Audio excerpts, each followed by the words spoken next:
Washington late at night. The Capitol glows like a white fortress against the dark sky. But at the end of a shadowed corridor, Congresswoman Jasmine Crockett opens a plain, unmarked envelope and finds a photograph so old it's yellowed with time, yet powerful enough to detonate the entire American political stage. Jeffrey Epstein, Manhattan, 1998. Champagne glasses glittering lights the burst of paparazzi flashbulbs. And just behind him, blurred but unmistakable, a haunting silhouette Melania Naus, before she ever became First Lady. If the photo is real, then the so-called fateful love story of Donald and Melania was nothing more than a carefully painted facade. And it was Epstein who opened that door. From there, the trail unravels a chilling tape of Epstein's voice from decades past, an explosive offhand confession by Hunter Biden, live on air, and a witness silenced in the shadows before she could speak. Each detail a fuse tightening around three names: Hunter, Melania, Donald. And at the center of this gathering storm, Jasmine Crockett holding the match. Now the question isn't where the truth lies. The question is, who will dare expose it before they're crushed? Washington after midnight. The Capitol remains lit. At the end of a deserted hallway, Congresswoman Jasmine Crockett hunches over stacks of files. Long nights are routine for her, but tonight something different arrives. A courier knocks. He places a plain brown envelope on her desk. No name, no sender. Jasmine tears it open. Inside a glossy print, its edges yellowed with age. Her breath catches. Jeffrey Epstein grinning in a pinstripe suit, red tie, at a lavish Manhattan party in 1998. And just behind him, a brunette in a white dress. The face blurred but eerily familiar. Melania Naus. Then just a young Eastern European model in New York. Jasmine stares. If this photo is real, it shatters the story Donald and Melania have told for years. Did Epstein open the door? She calls a photo analyst in New York, a former FBI forensics expert. I need this verified. Source edits everything, her voice steady. The photo is encrypted and sent away. Alone, Jasmine leans back in her chair. Who sent this to her? A Democrat lawmaker not directly tied to Epstein. Did they want her to be the detonator or the target? 2 days later, the preliminary report came in. No signs of manipulation. Paper ink lighting all consistent with the late 90s. Roughly 80% probability it's original. 80%. Just enough to explode. Just enough to destroy. Jasmine lowers the phone, her hand trembling. The blurred woman's face feels heavy now, like an accusation. If it truly is Melania, then she crossed into Epstein's orbit before she met Trump. Jasmine seals the photo inside a steel safe.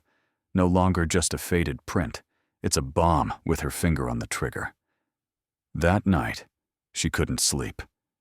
In her Capitol Hill apartment, she sips bitter coffee, scribbling notes. If the photo is genuine, verify whether Melania ever met Epstein directly, how many times, corroborating witnesses. Potential concealment from the public, possible conflict of interest. Her phone vibrates. An anonymous text. Only one sentence. Be careful what you're about to do. Some doors, once opened, can never be closed. Jasmine smirks bitterly. Threats are nothing new, but this one feels heavier. As if an invisible web is tightening around her. The next morning, she watches Donald Trump on TV laughing as he recounts, "I met Melania at a party in 1998. I knew instantly she was the one." Jasmine tilts her head. If the photo is real, that sweet story is just a veneer. Beneath it, a connection far more dangerous. She shuts off the TV. The photograph remains locked away, but its weight presses down on her shoulders. Her final note of the day: every door begins with a crack. This photo may be the crack. I need to see what lies behind it. Outside, the night is thick with darkness, but in Jasmine's eyes, the fire has already ignited. From a single blurred photo in 1998, a storm is forming, waiting to sweep across America. A sweltering afternoon in New York. On Andrew Callahan's YouTube channel, his meandering interview show, often chaotic but always stirring public buzz, goes live. Viewers at first think this is just another messy back and forth between Callahan and Hunter Biden, the scandal-plagued son of President Joe Biden. But no one expects that in a few fleeting seconds, a single line will shake the foundations of American politics. Hunter takes a sip of water, smirks faintly, his voice raspy yet casual. You know, a lot of people forget that Jeffrey Epstein was the one who introduced Melania to Donald. The words drop without clarification, without correction. Andrew Callahan's eyes widen for a brief moment, but he quickly shifts the subject, perhaps to avoid being dragged into a potential lawsuit. Still, with millions watching live and countless clips spreading immediately afterward, the bomb had already gone off. 2 hours later, headlines erupt across the news cycle. Hunter Biden Epstein introduced Melania to Donald Trump. The story spreads at breakneck speed. In the age of social media, a single phrase, no matter how offhand, can become evidence in the court of public opinion. Melania Trump reacts almost instantly. From the office of attorney Alejandro Brito comes a statement. Our client categorically denies this. Any suggestion of ties to Jeffrey Epstein is outright defamation. Unless Mr. Hunter Biden publicly apologizes and retracts his statement, we will pursue litigation seeking no less than $1 billion in damages. Sharp, threatening, calculated. The $1 billion figure is more than symbolic. It is a preemptive strike, a signal that anyone linking Melania's name to Epstein will face financial annihilation. That evening, Donald Trump appears on Fox News, framed as always with the American flag behind him. He enunciates every word, half smiling, half growling. Epstein had nothing to do with this. Totally fabricated. They make it up because they're afraid of me in the White House, afraid of how strong I've become. This is just another hit job against your president. MAGA supporters cheer in online forums, dismissing Hunter as nothing more than an unreliable addict. Republicans swarm Twitter. Hunter should worry about his laptop before he invents stories about the First Lady. Democrats, meanwhile, stay silent, but their eyes are razor sharp. Behind closed doors, strategists smirk. One careless admission, and he just threw his wife into the storm. They know, even without proof, if enough doubt is seated, public opinion will take care of the rest. In Washington, Jasmine Crockett sits in her small office, the TV replaying Hunter's words. She doesn't blink. Her hand rests unconsciously on the thick file before her, inside the blurred photograph she's kept hidden. Hunter's careless remark suddenly becomes the missing key that fits her piece of the puzzle. A cold thought echoes in her mind. Maybe he just did half my job for me. But she also knows now that the accusation has surfaced. In public, the fight will turn brutal. Melania will no longer simply defend. She will strike back, wielding every legal weapon money can buy. The national media ignites. CNN hosts a panel of 3 legal analysts debating whether Hunter's words count as personal opinion or meet the threshold for defamation. MSNBC digs into the historical angle, recalling the glittering parties Epstein once hosted for the global elite. Fox News sticks to its playbook, attacking the Bidens, insisting Hunter fabricated the claim out of fear of Trump's return. On TikTok and Twitter, thousands of clips flood timelines under the hashtag #EpsteinMelania. Just seconds long, each one embeds in the public's mind a single image: Melania, Epstein, Trump, 3 names twisted together. In Florida, Melania attends a children's charity fundraiser. Cameras fire in rapid bursts, capturing every expression. Her face shows nothing. lips pressed tight. Asked about Hunter's statement, she offers only, "I believe in justice," then walks away, leaving behind a storm of unanswered questions. That silence for many weighs heavier than denial. In the halls of Congress, a Republican colleague sidles up to Jasmine, sneering, "Looks like your side really enjoys making things up." Jasmine fires back, instantly her gaze like steel. "This isn't about me. But if the truth is buried, I'll be the one to dig it up." The remark stops him cold. They know Jasmine has a reputation for stubbornness hard to intimidate. But this time, she's stepping into territory far more dangerous than any budget fight. Late at night, Jasmine reopens her laptop, pulling up CNN's replay. Hunter Biden, beamed in remotely, sits with a weary smile. "I told the truth. I won't retract. I won't apologize. If they want to sue, let them." The answer pours gasoline on the fire. Somewhere in the shadows, Jasmine nods faintly. Whether careless or deliberate, his words have cracked the wall of silence around Epstein's name. And once a wall cracks, it rarely stands forever. She closes her eyes, her hand still resting on the file. In the dark, one thought repeats itself, relentless. Maybe Hunter just exposed the piece they've been hiding for over 2 decades. And if it matches what I already hold, the real storm is only beginning. 3 days after Hunter Biden's explosive interview, the tension in Congress had barely settled when Jasmine Crockett's office received an international delivery. The courier left only a signature of receipt, absolutely no information about the sender.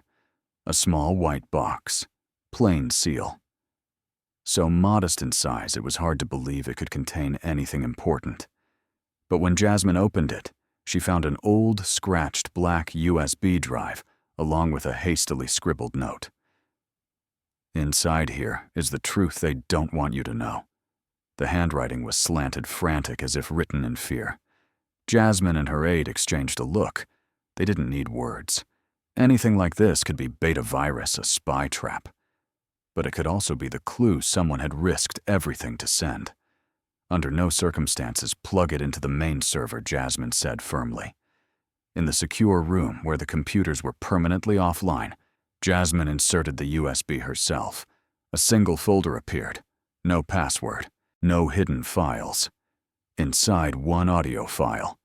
She clicked. Static crackled first, then a gravelly male voice came through. Just a few seconds, but enough to send a chill down her spine. It was Jeffrey Epstein. "I just introduced a young Eastern European girl to Donald. He'll thank me for the rest of his life. Melania, she's going to be a jewel in high society." The tape cut off less than a minute long. Jasmine sat frozen. Her ears buzzed. This was no rumor, no speculation. It was Epstein himself in his own voice naming Melania, naming Donald. She replayed it once, twice, 3 times. Each time the word Melania landed like a knife. If real, this recording was the most dangerous piece, yet direct evidence that backed Hunter Biden's claim. But it was also a trap. In the age of deepfakes, one crack in authenticity could crush her career under accusations of spreading forgeries. Jasmine opened the file properties. Metadata showed a creation date, November 12, 1998. Recording device, a Sony handheld cassette recorder, the kind widely used in the late 90s by journalists and investigators for discreet notes or interviews. Suspiciously consistent with the timeline of the blurred photo, she still kept locked in her safe. But Jasmine knew metadata was easy to fake. What she needed was a real audio lab to dissect the frequencies, compare the voice with Epstein recordings already in FBI archives. She dialed Zurich. On the other end was Dr. Helmut Kruger, an audio forensics expert who had worked with the FBI on terrorism cases in the early 2000s. Known for his rigor and his integrity, Helmut have a file that needs absolute secrecy device, origin authenticity, voice analysis, Jasmine said quickly. A pause. Then a deep German voice. "I'll need at least 2 weeks. You'll have to cut that. I don't have that much time. 7 days. But you must understand, if anything leaks, I will deny all involvement." Jasmine nodded. "I only need the truth. As soon as possible." That night, she sat alone, replaying the tape again and again. Outside the window, Washington gleamed under the city lights, but her office was thick with silence. Her aide entered, handing her a folder of anonymous threats the office had received last week. "Do you want me to alert the FBI?" Jasmine shook her head. "No. The fewer who know, the safer it is." In that moment, she could feel the invisible rope tightening around her. Anyone tied to Epstein ended up silenced, eventually. She knew if she pressed forward, there would be no way back. The next day, the media still swirled around Hunter Biden's words. Fox News branded him a junkie making things up. MSNBC analyzed. If Epstein really introduced Melania, this could be a turning point in political history. Jasmine watched the reports, heart tightening. She held the piece both sides coveted and feared. A piece of evidence like this, if released without airtight authentication, could become a blade turned against herself. Late at night, she typed a terse email to Kruger. "You must cut it shorter. I need a preliminary report in 72 hours. This is not just audio analysis. This is the key for the public to know how they've been deceived."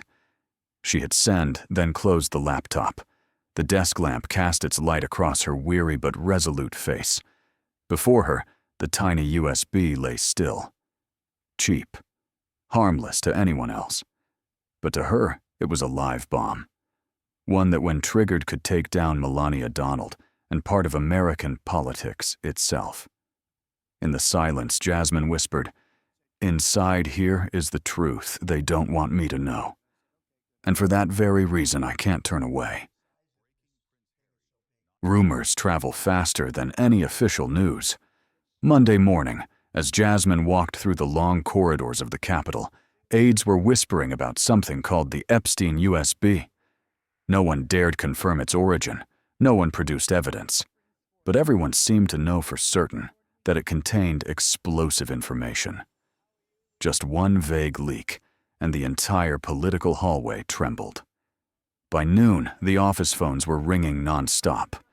A veteran reporter texted Congresswoman, "Are you in possession of a device containing an audio recording related to Mrs. Melania? We will print your full response." Jasmine gave none. She ordered her staff to tighten discipline, forward all questions to legal counsel, and under no circumstances admit or deny. In her mind, a countdown clock began to tick. Once the rumor grew large enough, the opposing attorneys would surely strike. And they did. Just hours later, Alejandro Brito, Melania's legal representative, appeared live on television. His voice was sharp, cold as a razor. "Our client asserts there are no ties whatsoever. Anyone, including elected officials, who repeat or spread false accusations will face federal litigation. No exceptions." He emphasized the terms damage to reputation, financial loss, emotional distress. The lawyer's language was honed into a blade meant both to cut and to intimidate. The statement was blasted to every newsroom, accompanied by takedown letters demanding content removal, halting so-called fabrications. This was Brito's shield total denial, combined with threats strong enough to discourage any journalist from digging deeper. In just one day, the media landscape had shifted. Inside Congress, the air reeked of mockery. A Republican lawmaker stood in the cafeteria, deliberately loud, so others could hear. "Looks like Mrs. Crockett wants to turn Congress into a stage for conspiracy theories." Laughter rippled. Jasmine set her spoon down, looked straight across the table. "I don't build stages. I do my oversight duty. If evidence appears, our obligation is to verify it." Her voice wasn't loud, but it was enough to silence the laughter. That afternoon, she sat with legal counsel in a closed room, blinds drawn. The advisor opened a notebook pointedly. If you plan to make anything public, do it strictly within procedure. Hearings, official records, House transcripts. Don't speak in hallways, don't answer offhand. The other side will drag you into court at any cost. Legislative immunity is your only shield." Jasmine nodded. She knew one slip, and her entire career could vanish. The next morning, a commentary channel ran a piece claiming a source in Congress confirmed Jasmine had listened to a recording naming Melania. The article ended with, "If true, this constitutes abuse of power." That phrase could kill a politician in an instant. Jasmine chose not to stay silent. She called a snap press conference on the first floor. As the microphones bristled like spears, she stepped to the podium, speaking slowly. "I am not drawing conclusions. I am saying only this: if evidence exists, we are obligated to verify it. If the truth makes someone afraid, that is their problem, not mine." She stopped there, no further detail. Reporters pressed, "Do you or do you not have the USB?" She answered crisply, "I do not discuss material evidence outside official procedure. When appropriate, the public will know through the record. Cold, dry, but enough to avoid the trap." Journalists were forced to quote her word for word. And by law, when they reported exactly what was said in an official capacity, they too were protected. Jasmine had pulled the entire media system under her shield, but Melania's side did not let up. Brito issued a second statement, accusing Jasmine of dodging deliberately, insinuating, and threatening to petition the court for a temporary injunction if she continued to hint at our client's name. Such orders rarely succeed, but the mere threat was enough to make editors hesitate. The sword had swung once more. That very night, Jasmine and her legal clerks drafted a motion to request a closed hearing on the influence of private power networks on late 1990s politics. The title broad enough not to name names, but once approved, any submitted documents would enter directly into the congressional record beyond Brito's reach. It was the only legal path to protect the evidence, should disclosure become necessary. The following day, as the office quieted, a gray envelope appeared silently at the front desk. No stamp, no return address. Inside a single typed sheet: "If you publish anything, we will destroy your career." Her aide brought it in face pale. Jasmine calmly put on gloves, slipped the letter into a clear plastic bag, and handed it to Capitol Security. She had no expectation of finding the sender. This was the standard warning shot in battles of this scale. The door shut. The room fell silent. Jasmine stood by the window gazing down at the avenue. The evening light fell across the white stone walls, carving the hallway into streaks of shadow and glow. She knew the path ahead: retreat for safety, or advance and risk being crushed. No middle ground. In her mind, one sentence thundered like an order: to pass between the sword and the shield, there is only one way: cling to the truth and place it in the official record. Over the weekend, when the office was nearly empty, Jasmine's aide brought her a small slip of paper in a yellow envelope. It wasn't an anonymous threat like the ones before, but a polite, urgent note. "I need to meet you privately. I have something to say. Please keep this confidential. LT." At first, Jasmine was skeptical, but when she learned the sender claimed to be the ex-wife of a Republican congressman who had attended Jeffrey Epstein's parties on multiple occasions, she decided to listen. A new lead, if real, could open the missing part of the puzzle. The next afternoon, they met at a small cafe in Arlington, tucked away on a quiet street. A light drizzle fell, golden lamps reflecting against the fogged window glass. Jasmine stepped inside and immediately spotted the woman in the corner.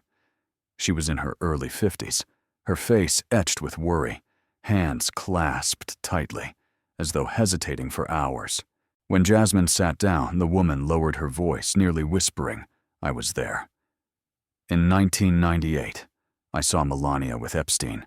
They were close, not just casual acquaintances. I even wrote it down in my diary, a book I still keep. Jasmine froze for a few seconds, then leaned forward. The woman pulled from her bag a leather-bound notebook, edges frayed. Inside, yellowed pages, filled with faded blue ink. Some passages described lavish parties in Manhattan, with names abbreviated to keep secrecy. B.C. Bill Clinton, D.T. Donald Trump, and most notably, M.K. Melania Naus, appearing on the guest list for November 1998. Her trembling finger pointed at one note Epstein introduced M.K. to several people. She laughed a lot. Donald was watching her. Jasmine quickly snapped a few photos with her secure phone, then handed the book back. "Would you be willing to testify as a witness if this goes further?" The woman shook her head, eyes welling with tears. "I just want the truth to be known. But I don't want to be dragged into the light. I was once a congressman's wife. I know how brutal this game is." Jasmine nodded, keeping her voice steady. "I understand. We will protect you. What matters is acknowledging the existence of the diary." They left the cafe near dusk. Jasmine could see the woman's shoulders trembling in the wind. That night, as Jasmine reviewed television news, her private phone rang. On the other end, sobbing, panicked. "They know someone broke into my house. The diary is gone. Everything's gone." Jasmine shot up. "Are you safe? Were you hurt?" "No." "I'm fine, but the police only filed it as personal property theft. They don't take it seriously. I know this wasn't robbery. They took the diary, nothing else." Jasmine gripped the phone tight, her heart pounding. It was the scenario she had feared, but not this fast. An irreplaceable piece of evidence erased overnight. Through choking sobs, the woman cried, I can't be involved anymore. Please don't call me again. I have family grandchildren. I won't put them in danger." Then the line went dead. The room fell silent.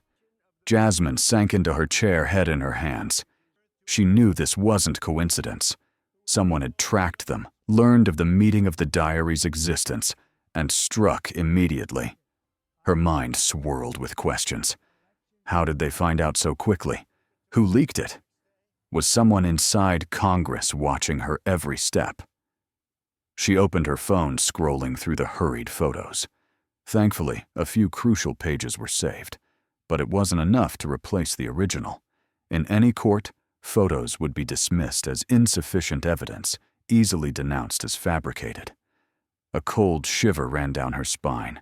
The message was clear. Anyone who dared to speak would be silenced, not just with threats on paper, but with precise, ruthless action. The next day, the press carried only a brief note about a burglary in an Arlington home. No details, no mention of the diary, as if it had never existed. In Congress, Jasmine kept her face stone cold, walking calmly past the dozens of prying eyes. But inside, she knew the balance had shifted. For every piece of evidence that surfaced, an invisible hand would move to destroy it. And the rare witnesses willing to speak would shrink back in fear. Back in her office, she reviewed each photo on her phone. Shaky handwriting, secret symbols, and the initials MK repeated again and again. She added a note, Witness LT, unofficial testimony. Original lost due to break-in. Risk of silencing extremely high. In that moment, Jasmine saw her path clearly. This wasn't just a legal battle. It was a war to keep the truth from being erased piece by piece. The blurred photo, the audio tape, and now the stolen diary, 3 fragments, 3 times, shadowed hands had closed in. She drew a deep breath, whispering a vow to herself. They can take the evidence. They can scare the witnesses. But they cannot silence me. Outside, the Arlington night poured heavy rain. Inside the lit office, Jasmine Crockett knew she had climbed one rung higher on the ladder of danger. And from this point forward, every witness who came to her could be the next target of silence. The pressure mounted like a ball of fire.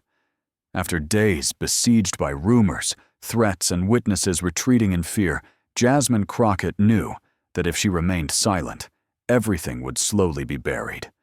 The forces in the shadows had already proven they could steal diaries, silence witnesses.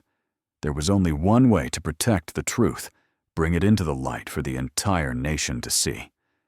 That morning, she signed the request to reserve a press room inside the Capitol. The news spread fast. Hundreds of reporters poured in. The hallways swelled with cameras, lenses, microphones. People were calling it D-Day of the Epstein-Melania scandal, and Jasmine knew every word she spoke today would shape the game. When she stepped to the podium, she did not begin with a fiery declaration. Her voice was low, deliberate, taut. Like a violin string, I cannot allow the public to drown in rumors.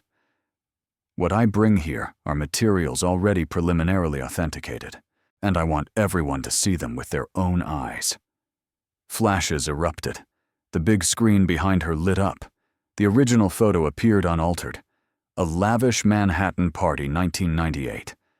Amidst the flood of flashes, the silhouette of a woman in a white dress sharpened. After forensic enhancement, the face was no longer so blurred. The features, hair, jawline, eyes bore a striking resemblance to Melania Naus, then a young model in New York. The hall filled with murmurs. Jasmine paused for several seconds, then gave the signal. Static hissed. A 15-second clip played. Epstein chuckled softly, then said, "I just introduced an Eastern European girl to Donald. He'll thank me for the rest of his life. Melania. She will be a jewel in high society." The room froze. Then in an instant the storm broke. Shouts, microphones thrust forward, reporters shouting over one another. Jasmine raised her hand. "I will make no further comment beyond the 2 pieces of evidence I have shown, but I believe once there is legitimate doubt, it is Congress's duty to verify it, not bury it." That very afternoon, America exploded. Fox News plastered the Chiron blatant deepfake. Democrats fabricated it. Angry commentators fumed. This is an abuse of congressional power to attack political opponents. Trump supporters flooded forums, chanting hashtags, #witchhunt and #fake Melania tape. Meanwhile, MSNBC ran the enhanced photo on loop, comparing the face to images of Melania in 1998, even inviting facial recognition experts to dissect every feature. CNN convened a panel of 3 audio analysts. One argued that the frequency range and tape quality matched late 1990s recording technology hard to fake completely. Another cautioned deepfakes cannot be ruled out. Further authentication needed. The split in expert opinion only deepened public confusion. On social media, millions shared the 15-second clip. Some spliced it with photos of Melania's wedding day, mocking with captions, "Epstein, the silent best man." The opposition weaponized it relentlessly, while Trump supporters dismissed it as proof of the Democrats' dirty tricks. That evening, Hunter Biden appeared on CNN Arms, folded face defiant. "I told the truth. I won't apologize. They just want to bury everything. Now everyone can see." His words poured gasoline on the fire.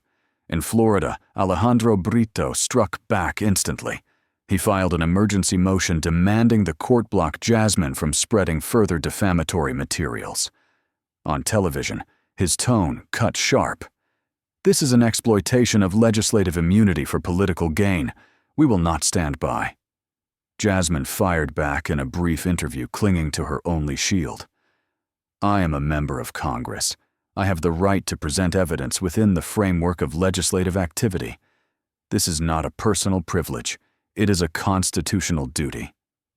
Congress convulsed. Some Republicans labeled Jasmine a living conspiracy theory. A few Democrats cautiously kept their distance, afraid of being dragged into the storm. But outside, constituents flooded her office phones, some cursing her, others weeping in relief that finally someone had the courage to say it. That night, as Jasmine sat alone in her lit office, she looked down at the silent Capitol. The photo, the recording, two sharp blades. On one side, they could slash through the curtain hiding the truth. On the other, they could cut back against her, branding her forever as the face of dirty politics. She knew she had just hurled a double-edged blade, and now the entire nation would watch to see which way it would fall. The Texas sky burned red with MAGA flags whipping in the sweltering late summer heat. The crowd packed into the stadium loudspeakers, blaring chants and shouts rolling like a storm. Donald Trump strode onto the stage, dark suit, blazing red tie face lit by spotlights. He raised the microphone high, his roar cracking like thunder. "This is the greatest witch hunt in American history. They want to destroy my family because they know I will win." The crowd erupted, a sea of fanatics waving MAGA banners, American flags jumping and shouting to pounding music. The chant thundered USA, USA like a blood oath. Trump rode the rhythm of the mob. The more he shouted, the louder they roared. The louder they roared, the harder he shouted. On national television, the spectacle streamed across America. To his supporters, it was proof Trump was the victim of a political conspiracy. To his opponents, it was a staged drama, carefully crafted to distract from the central question: was Melania truly connected to Epstein? Melania, unlike her husband, chose silence. She did not appear on stage, did not answer reporters, posted nothing beyond a few casual photos on social media. But that silence was replaced with legal action. Her legal team formally filed suit against Hunter Biden in a Florida state court.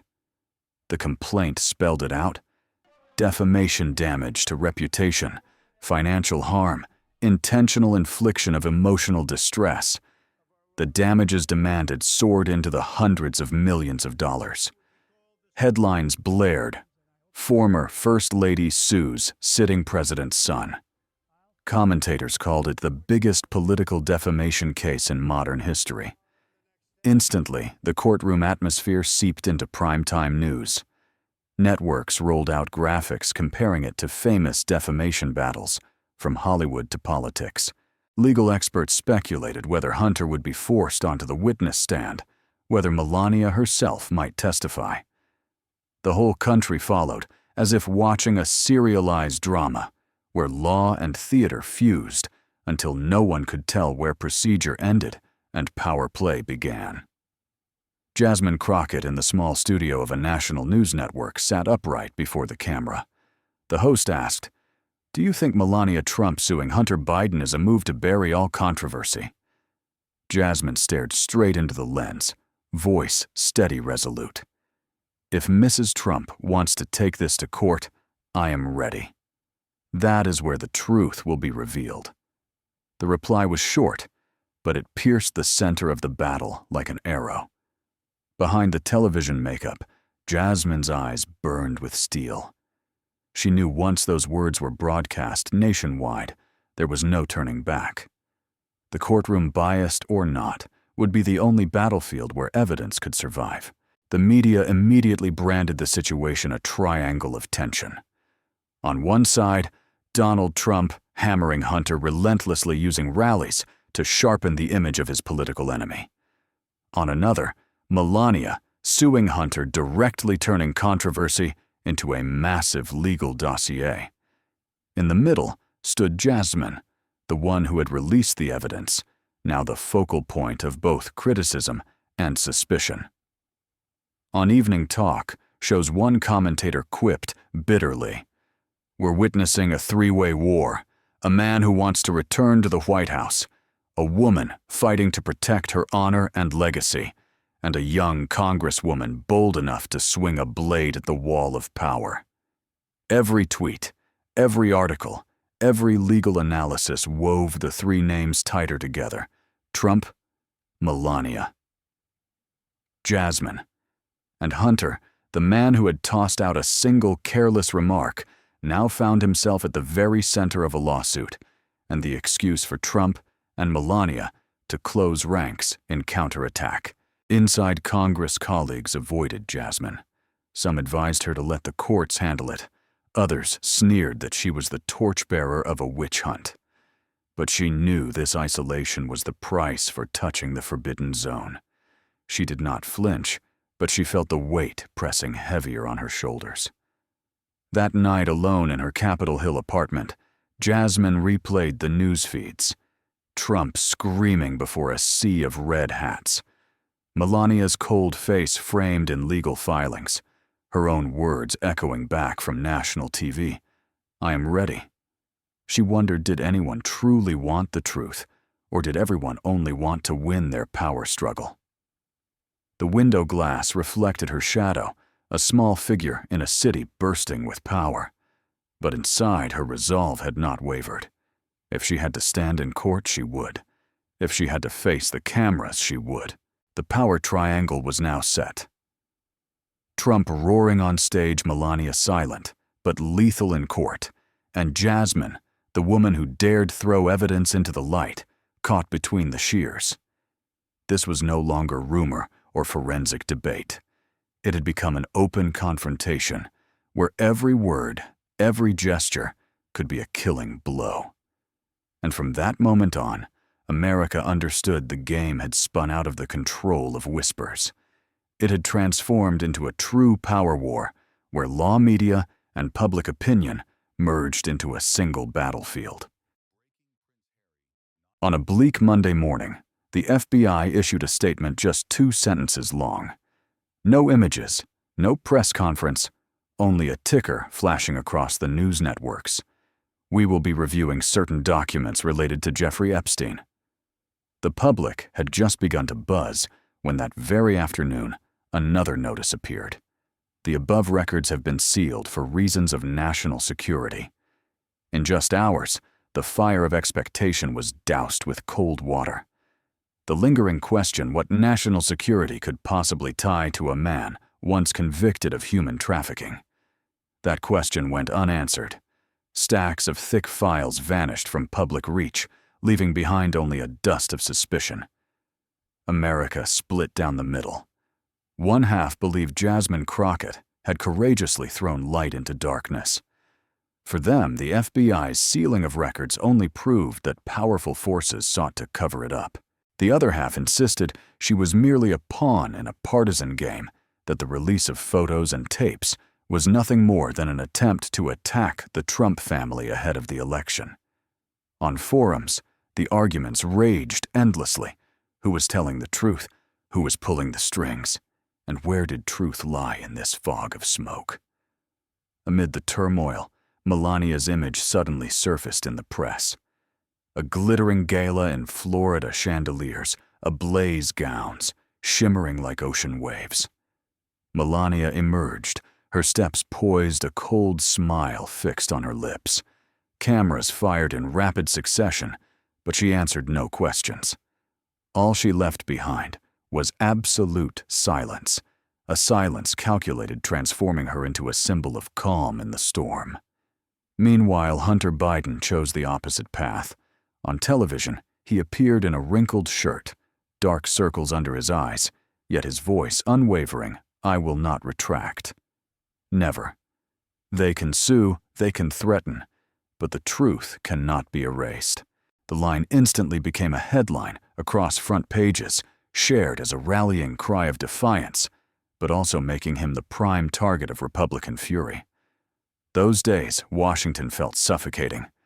The Capitol buzzed with whispers, reporters lined the stone steps, and in bars, citizens argued so fiercely they nearly came to blows.